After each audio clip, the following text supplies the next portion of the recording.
how I became a painter with a very whimsical, mysterious, colorful, childlike, and esoteric style.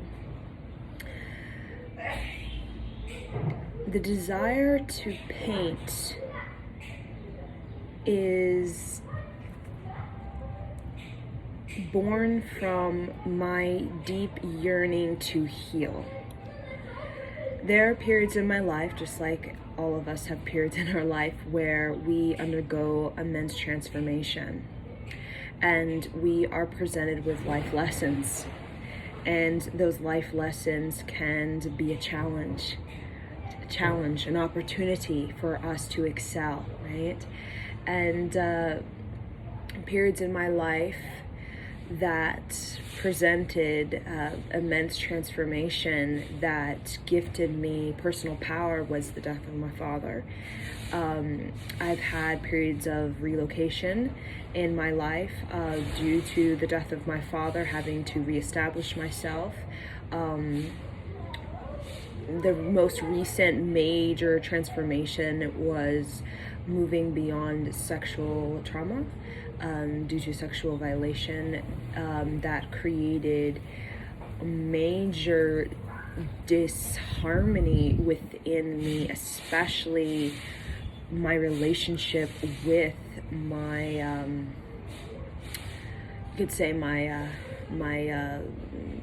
menstrual cycle was very dysfunctional. I went through all kinds of periods of hate, all kinds of periods of dislike, even feeling of disgrace and distaste and just major dissatisfaction, and to the point where in many ways my psychological sort of aggression towards my menstrual cycle even caused me to not have a menstrual cycle in the way that I would have it for like a day or for 2 days, because I was just so upset about having to go through that period, that 3, 4, 5 day period of bleeding, that sometimes I would I would completely just shut it off, right? Which I know now is not very healthy, right?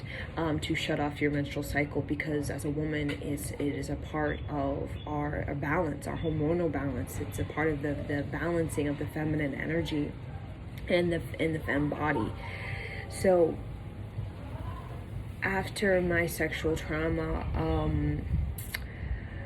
I wanted to dive into sexual healing and what that is, right? And because I knew after this experience that I was going to be a woman who could help other women sexually heal through painting or through music or through other healing modalities that involve the sort of using that orgasmic bliss or ecstasy or joy, that pure joy that comes in that sort of orgasmic flow to heal deep wounds that can even go beyond this lifetime, that can go to other lifetimes as well. So I became quite fascinated with the idea of sexual healing, and early on in my painting, my style was very much an expression of that creative life force, that woman, that feminine energy, that womb energy, that frequency of the reproductive energy, that primal life force, we could say. And the sexual healing, as you can probably know, I have so many paintings due to my great desire to heal those deep wounds and to create a relationship with myself that is that's healthy, right? And I found that to be one of the most profound therapies, the most impactful therapies, because it really taught me how to connect with my emotions and know how to self-soothe, which is very, very important, to know how to self-soothe. So that desire, like I said, to bring peace to my life again. And this is not just one period. There's been other periods in my life going to childhood where I took it upon myself as a very much a South Node Taurus, right? I took it upon myself to bring balance into my life, right? And to have the determination or the discipline or the practice on how to do that. So I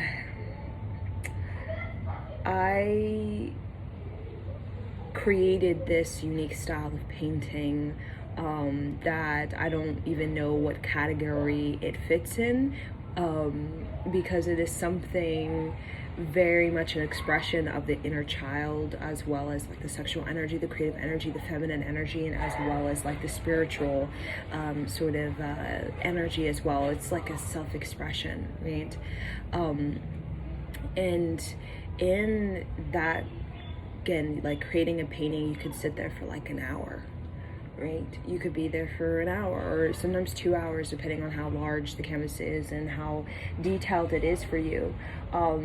And the concentration, the craftsmanship, the detail, the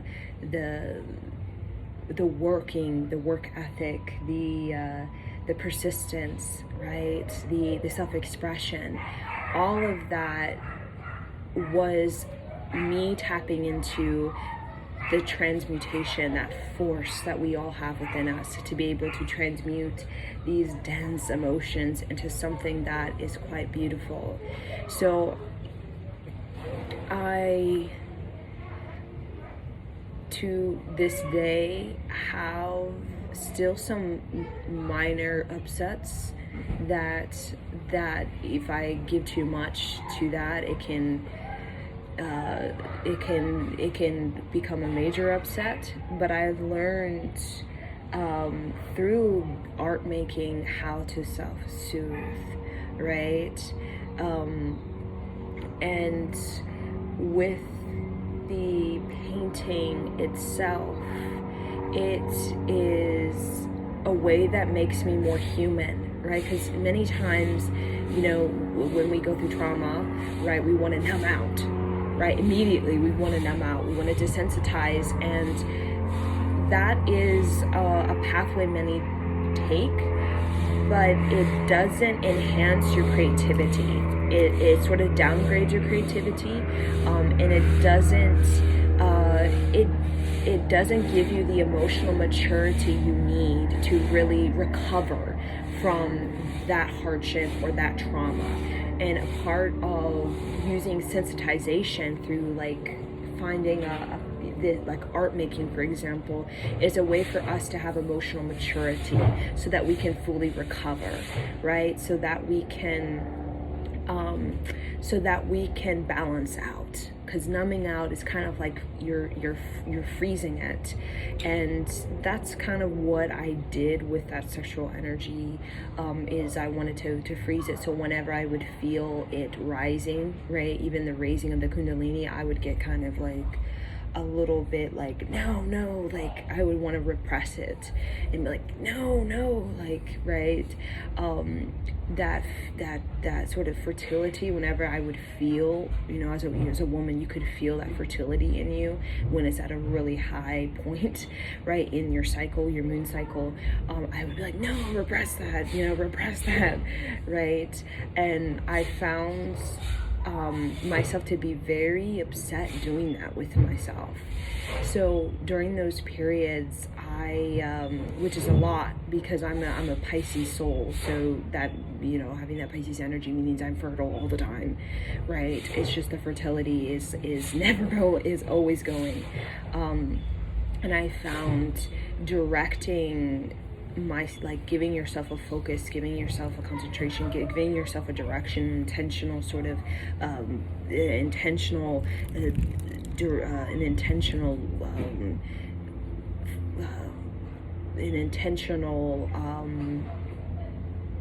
movement that you want to create in your life. Found it to be very, very helpful for me.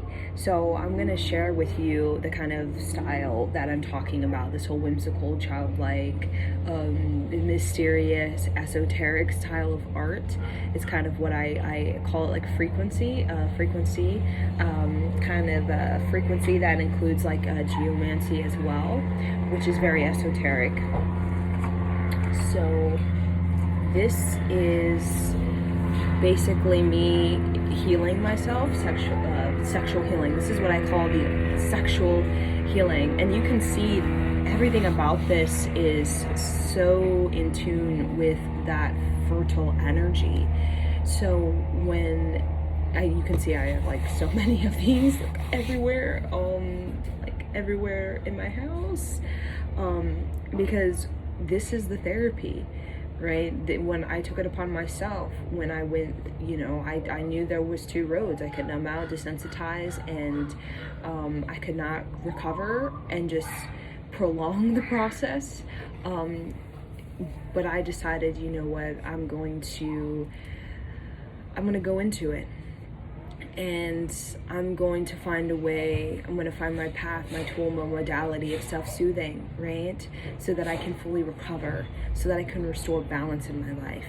And this is a practice of self-discovery, right? This is a practice of you getting to know not only your body, your mind, your spirit, but all of you getting to know humanity. And as we know, right, getting to know humanity can be kind of, some people rather not, right?